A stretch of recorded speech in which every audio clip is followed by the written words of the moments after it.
Ce n'était pas prévu, mais je reviens vers vous, car nous n'avons pas atteint notre objectif qui est, je vous le rappelle, de trouver 48 000 € avant le 10 juillet, date coup près. TV Liberté est la première chaîne alternative de France. TV Liberté, c'est une communauté indépendante, libre. C'est un môle de résistance. Avec TV Liberté, plus personne n'est seul. Vous n'êtes pas seul. Alors, avant cette date du 10 juillet, aidez-nous. Faites un don maintenant. Aidez-nous pour que jamais, même pour des raisons bassement financières, nous n'ayons à mettre un genou à terre. Jamais. Vous avez les clés de TV Liberté. Je compte. Nous comptons sur vous.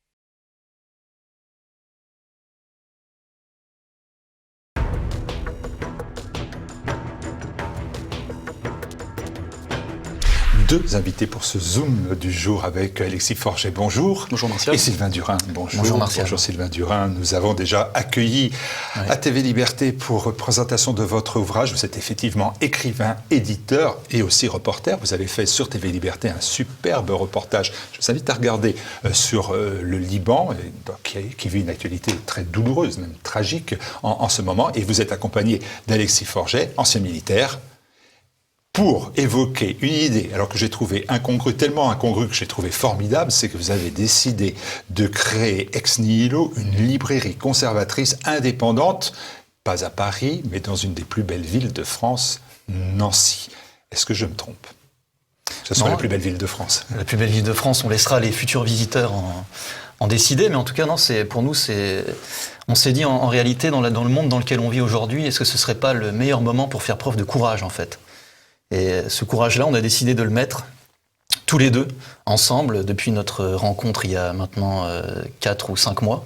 On a décidé de mettre le focus sur cette création d'un lieu de vie à Nancy, qui sera une librairie, mais un peu plus, on en parlera un peu après.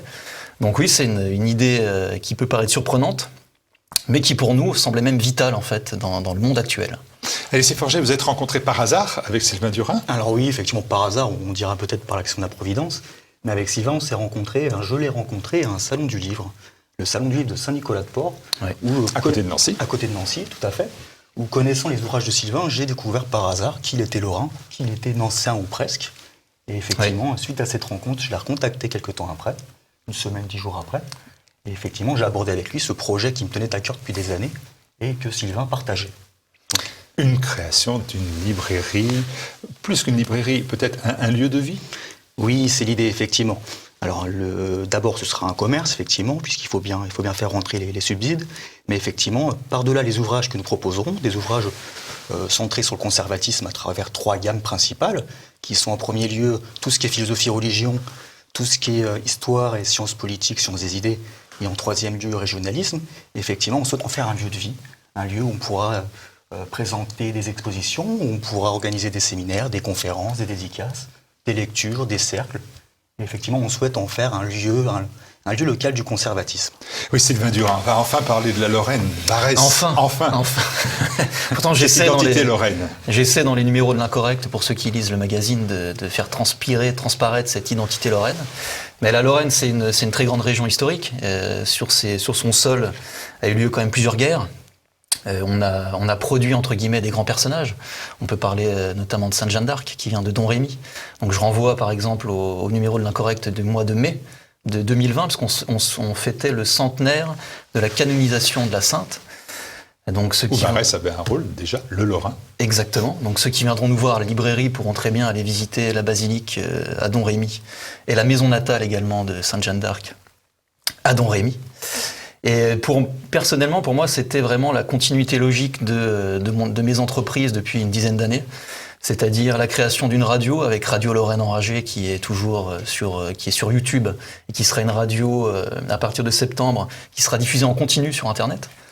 Donc ça, c'est un premier point extrêmement positif. Ensuite, la création d'une maison d'édition, avec les éditions du Verbeau.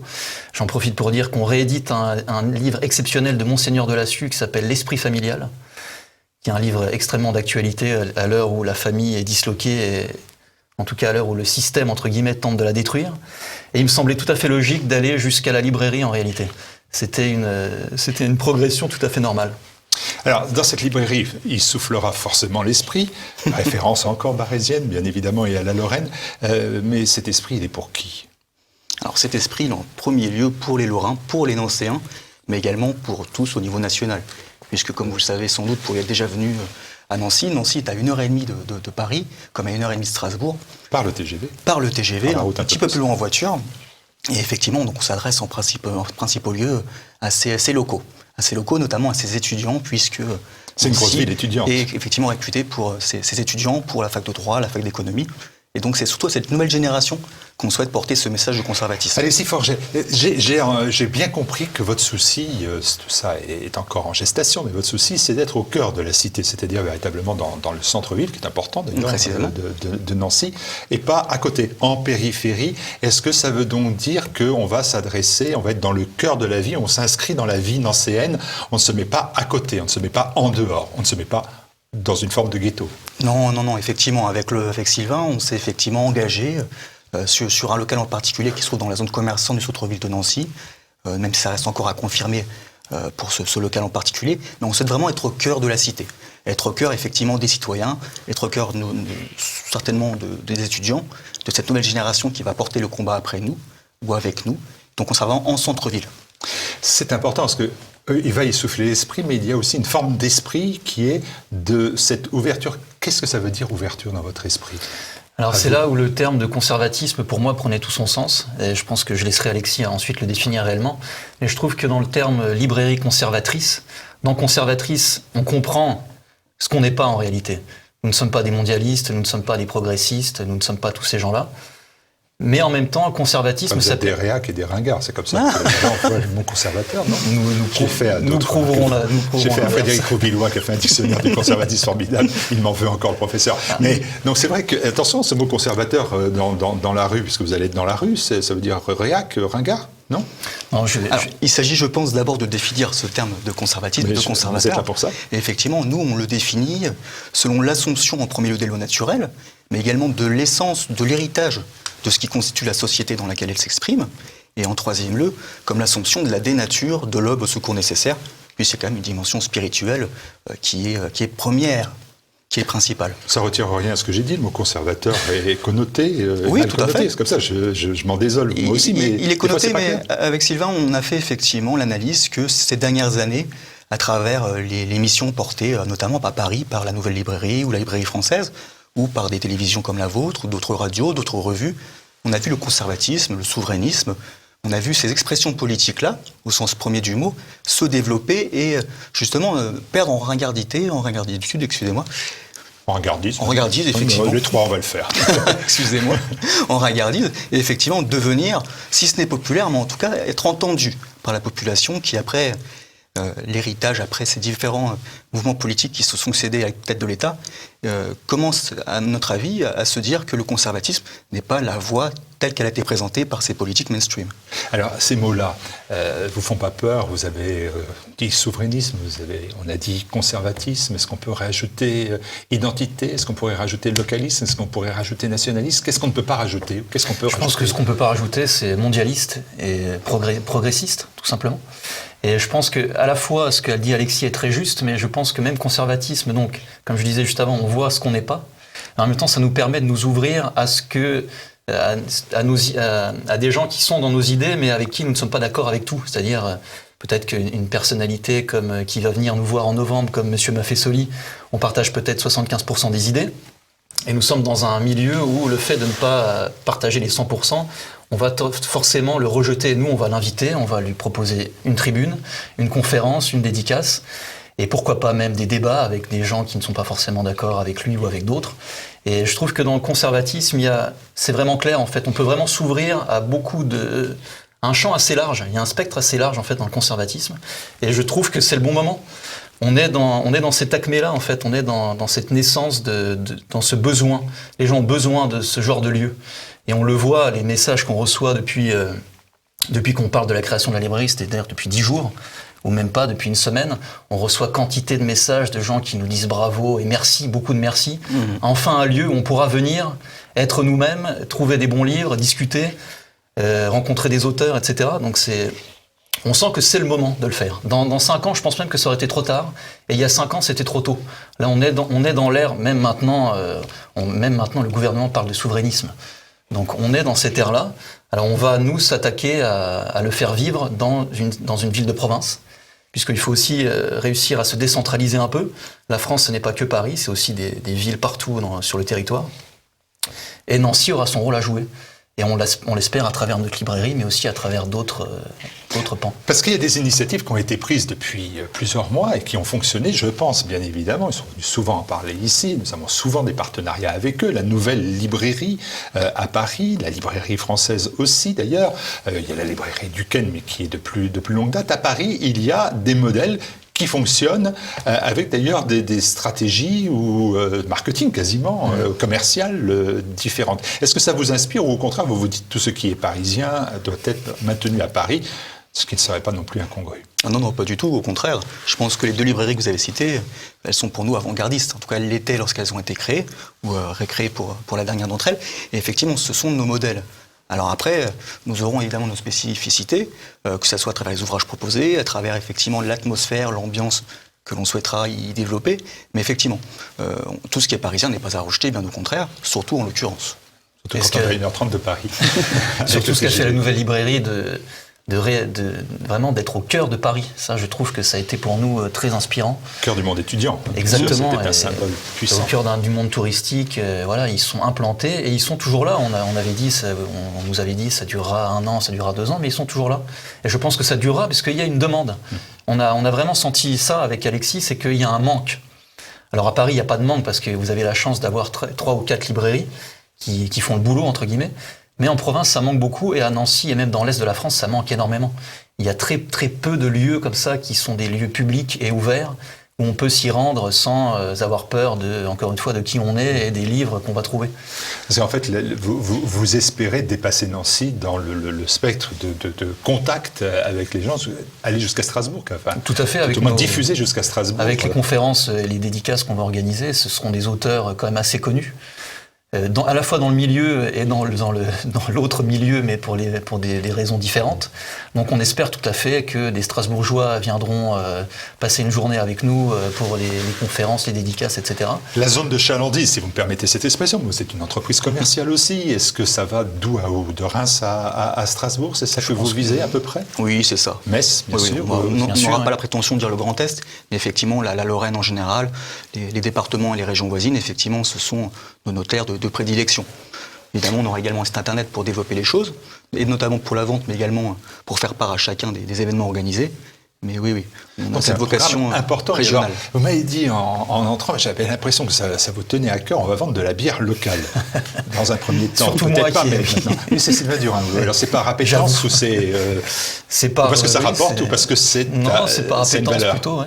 Non, je trouve que c'est important parce que la bière, c'est un moment de convivialité et de camaraderie. Et je trouve que par la camaraderie, on peut récupérer beaucoup de choses. On peut toucher beaucoup de gens, des gens qui sont curieux simplement et qui vont se dire tiens, on va aller écouter une conférence, je sais qu'ils font une bonne bière locale dans le coin, on y va. Et avec le côté, ce qu'on espère faire, ce qu'on veut faire, vraiment le côté camaraderie, on peut ramener des gens vers nos idées. Alors on fait beaucoup de bière locale maintenant, c'est à la mode et c'est un moyen d'identité comme un autre.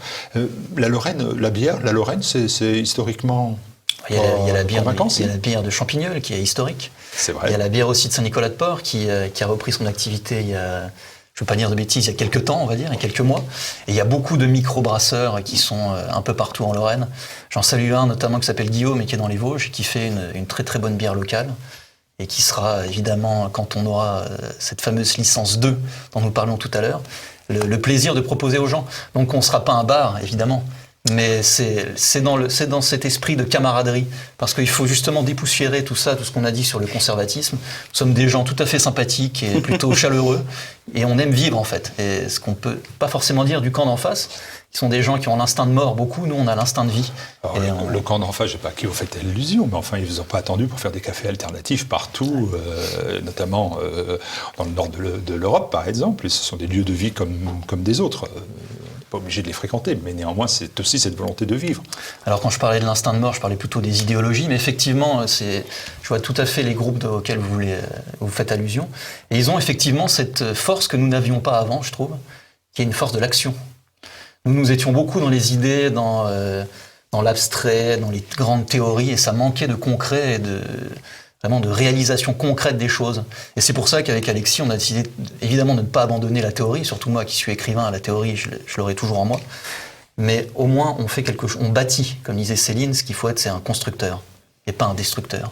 Et je trouve que les gens dont on parle, certes, ils ont construit des choses, mais l'idéologie est destructrice. Nous, on veut allier les deux, bâtir pour construire sur la durée. Alors à Nancy, il y a aussi beaucoup de forces de destruction. On a construit la place Stanislas, qui est un sommet de l'art, mais il y a aussi des forces de déconstruction qui existent, de destruction même. Est-ce que celles-ci voient d'un bon œil l'arrivée d'un lieu de vie conservateur en plein centre de la ville ? Alors les forces de destruction, il faut s'entendre sur le mot. Encore une fois, quand Sylvain parlait du camp d'en face, ce camp-là, c'est celui qui vient considérer les conservatismes en tant que courant politique ou courant philosophique, et les conservateurs qui le portent comme des extrémistes, comme des fascistes, ce que nous ne sommes évidemment pas. Sylvain l'a dit, nous sommes très sympathiques l'un et l'autre, et effectivement, nous entendons accueillir... C'est peut-être ça qu'on les reconnaît, vous ne l'êtes pas, oui. Effectivement, nous espérons ne pas l'être, et effectivement, nous avons de bon espoir d'accueillir des gens d'un horizon assez large. Nous parlions un petit peu plus tôt de Michel Onfray qui sort sa revue Le Front Populaire. Si demain il souhaitait par exemple venir faire une conférence chez nous, dédicacer ses ouvrages, nous serions tout à fait prêts et très heureux même à l'accueillir. Ah oui, alors c'est quoi votre programme de conférence ? Vous avez déjà créé ça ? Parce que avant de signer le bail, vous avez déjà rempli avec les livres qu'on aura, les boissons que l'on aura et les personnalités que l'on recevra. Donc j'ai bien compris, Michel Maffezoli, vous l'avez annoncé pour le mois de novembre. Vous avez d'autres perspectives, d'autres projets ? On a d'autres noms très intéressants qu'on ne nommera pas parce que tant que les dates ne sont pas prises, on ne peut pas vraiment les nommer. Mais des gens assez connus qui écrivent des livres qui se vendent très bien et qui sont assez connus dans le milieu conservateur, justement. Mais aussi des expositions. On a une exposition de photographie prévue avec l'Institut Iliade. Oui, tout à fait. Je ne me souviens plus de la date, sans doute en décembre, je crois, qui sera un concours photo sur la nature. Superbe. La nature comme socle. Là aussi, c'est une preuve d'ouverture. Nous ne sommes pas vraiment du tout sectaires. Vous n'êtes pas une librairie catho, vous n'êtes pas une librairie facho, vous n'êtes pas une librairie... Exactement. Vous êtes la librairie de tout le monde, finalement. Librairie indépendante. Indépendante. D'accord. Donc on aura plaisir de faire cette exposition, et on prévoit 2 événements par mois. Ils ne sont pas forcément tout le temps des conférences ou des dédicaces, mais 2 événements qui permettent justement ce lieu de vie, cette rencontre, cette camaraderie, ce débat. On en parlait tout à l'heure en venant dans notre trajet en voiture, des séances de cinéma. Alors, il faut de la place pour tout ça, pardonnez-moi, mais tout à fait. C'est pas un petit local, enfin c'est pas un petit commerce que vous prenez alors. Si tout va bien, nous aurons un local assez conséquent et nous pourrons être assez indépendants sur ce genre de choses. Et le cinéma aussi, donc c'est vraiment toutes les Moi, formes mon rêve, culturelles. c'est de faire un cycle sur Michel Audiard. Donc, ce ne sera pas pour maintenant, mais peut-être en début d'année prochaine, faire un cycle sur plusieurs semaines sur les livres, sur les films, pardon, pourquoi pas sur les livres de Michel Audiard. C'est un de mes rêves depuis toujours, donc là, ce sera l'occasion de... Puis il y a des personnalités qui peuvent vous en parler, venir en parler. Tout à fait. Qui sont des spécialistes d'Audiard, j'en connais quelques-uns. Moi, je suis ravi, et c'est pour ça d'ailleurs que je vous ai accueilli, parce que toute initiative qui va dans ce sens-là me ravit, mais je me dis aussi quel travail, quel argent aussi. Alors effectivement, quel travail, mais justement, nous avons profité avantageusement avec Sylvain de la crise du coronavirus pour prendre le temps de se soucier de ces questions-là, que ce soit les statuts, que ce soit les prévisionnels financiers, tous les documents, toutes les choses que nous avions effectivement à fixer. Et oui, c'est une question aussi d'argent. On ne se le cachera pas, c'est le nerf de la guerre. Cette librairie ouvrira de toute façon sur nos fonds propres au mois de septembre, au pire, tout début octobre. Mais effectivement, pour avoir une offre plus large en livres que nous proposerons initialement, avec Sylvain, nous avons lancé une campagne de financement participatif auquel chacun peut participer en recevant évidemment des contreparties très intéressantes en retour. Contrepartie très intéressante en retour. C'est Je vous mets l'eau à la bouche. partie. Ah oui, c'est ça. On peut en citer quelques-unes, c'est pas Oui. un problème. On a lancé, pour que les spectateurs se rendent compte, on a lancé ça il y a une semaine. Et nous avons 20% de la somme déjà récoltée, avec encore une fois beaucoup de messages de gens qui nous disent « mais on attendait ça vraiment depuis très très longtemps ». Et donc les gens peuvent donner de 15 à beaucoup plus. Et vous êtes soit à la première contrepartie, tu me dis si je dis une bêtise, vous êtes invité à l'inauguration. Ça passe ensuite par des livres dédicacés par certains auteurs qui nous soutiennent, à une carte de moins 5% à vie sur nos ouvrages. Enfin, il y a beaucoup de choses en fait qui sont proposées. Et honnêtement, les gens rentrent dans leurs frais. Si je vous envoie Virgile, notre directeur commercial, vous allez voir que les moins 5%, vous allez perdre. Il faut mettre une petite somme. Il achète des livres tout le temps. Mettre une petite somme pour l'atteindre quand même. Bon, donc cette campagne de financement participatif, c'est la possibilité de durer. Car vous avez cette volonté de durer, bien évidemment, c'est pas un feu de paille, votre affaire. Tout à fait. Est-ce que vous avez vu quand même que la situation des librairies en France aujourd'hui, quelle qu'elle soit, d'où qu'elles viennent, et elles viennent souvent de gauche d'ailleurs, est particulièrement préoccupante, tragique? Ça ne vous a pas remis en cause ni votre projet, ni la décision de cette initiative? On en a évidemment parlé entre nous, parce que c'est évidemment quelque chose qu'on connaît. Maintenant, on se rend compte aussi d'une chose, c'est que certaines librairies qui sont vraiment spécialisées fonctionnent toujours. Alors, je pense par exemple à la librairie Facta, librairie Vincent actuellement, c'est une librairie qui fonctionne très bien. Il y a beaucoup de librairies qui fonctionnent en réalité. Les librairies qui perdent du souffle sont aussi des librairies qui ne proposent pas tout ce qu'on proposera nous. J'avais dit dans un entretien dans l'Incorrect que la librairie molle c'était terminé et qu'il fallait un peu réinventer le métier de libraire. Donc nous, on s'inspire évidemment de ceux qui ont fait le boulot avant nous. Et on va essayer de tout faire pour que ce soit une librairie, mais aussi, comme on disait, où il y a ce souffle de vie, quoi. Et ce souffle, je reprends le terme, souffle l'esprit, toujours cette vision barésienne. La Lorraine, vous l'aimez, vous avez appris à l'aimer, en ce qui vous concerne, Alexis Forget. Est-ce qu'elle a quelque chose à nous dire, cette Lorraine encore? Je le crois parce que je connais les Lorrains en réalité. Les Lorrains sont très différents. Vous prenez un Vosgien ou un Mosellan et un Meurthe-et-Mosellan, ce ne sont pas du tout les mêmes personnes. Mais chacun a des choses à nous apporter. Je pense par exemple à mes amis Vosgiens qui sont des sportifs quasiment de haut niveau, mais qui font ça dans leur vie de tous les jours en réalité. Ou je pense à mes camarades de Nancy, je pense à Fabien Niesgoda qui écrit dans Éléments, ou à Laurent Chang qui écrit également dans Éléments. Il y a Jean-Marie Cuny, il y a des figures très, très fortes en Lorraine en réalité. Et c'est une terre particulière parce que c'est une terre qui était indépendante il y a encore 250 ans. Et c'est une terre, encore une fois, qui a quelque part produit l'un des plus grands personnages de France, comme on disait tout à l'heure avec Sainte-Jeanne d'Arc, qui a, mine de rien, sauvé la France à l'époque. Et je pense que de cette Lorraine peut, non pas sortir des personnalités qui sauveront la France, bien évidemment, mais des petites entités qui seront complémentaires les unes des autres et qui feront vivre la région. Et ce qu'on espère avec Alexis, c'est qu'on va créer aussi des vocations. C'est-à-dire que d'autres régions vont se dire, les Lorrains, ils ont une radio, ils ont une maison d'édition, ils ont une librairie, pourquoi pas nous? Et je pense que le pays mérite ça, en fait, mérite plein de petits... finalement, on parlait d'Astérix tout à l'heure, plein de petits lieux de résistance comme ça, qui sont des lieux assez modestes en réalité, mais qui ont ce souffle-là dont on parlait tout à l'heure. Nous suivrons cette initiative. Je m'aperçois que vous avez indiqué ce financement participatif, mais où vous trouve-t-on? Parce qu'une fois qu'on a dit cela... Alors, où nous trouver? On nous trouve sur les réseaux sociaux, que ce soit Facebook, Twitter, Instagram, et également sur Ulule, donc pour la plateforme de financement participatif. Donc on peut nous retrouver dans les barres de recherche, mais également on pourra indiquer les liens à ceux qui nous solliciteront. On fera cela, voilà. Et donc à Nancy, dans cette belle ville de Nancy, va avoir un lieu inspiré, une librairie indépendante. Félicitations. On suivra cela, si vous voulez bien. On viendra même vous voir pour filmer avec grand plaisir. Cela. Et puis vous, en l'occurrence, vous continuerez à filmer pour TV Liberté. Vous avez fait un reportage sur le Liban qui a fait des dizaines de milliers de vues, qui est un reportage remarquable d'ailleurs. Je vous le dis, j'en profite parce que j'avais omis de le faire, mais ça va de soi. Et est-ce que vous avez aussi ce projet-là de poursuivre? Ça va être compliqué, mais enfin... Tout à fait. Est-ce qu'on peut parler du projet qu'on a un peu évoqué? Parler de tout, si on n'a pas de secret. Si tout va bien, nous serons... je serai en Italie à partir du mois d'octobre pour faire un reportage pour TV Liberté sur l'après-Covid dans 3 villes. Rome, Florence et Venise, avec des contacts vraiment très intéressants. Et l'objectif, c'est de revenir avec un reportage au moins aussi bon que celui du Liban. Voilà, reportage très dur, Rome, Florence et Venise, vous vous doutez bien que c'est particulièrement dur de se rendre dans ces 3 villes-là. Je me force vraiment. C'était très dur. Merci beaucoup, merci Alexis Forget. Merci à vous. Bon vent, bien évidemment, bonne chance. On vous dit le mot de 5 lettres, bien évidemment. Merci à vous.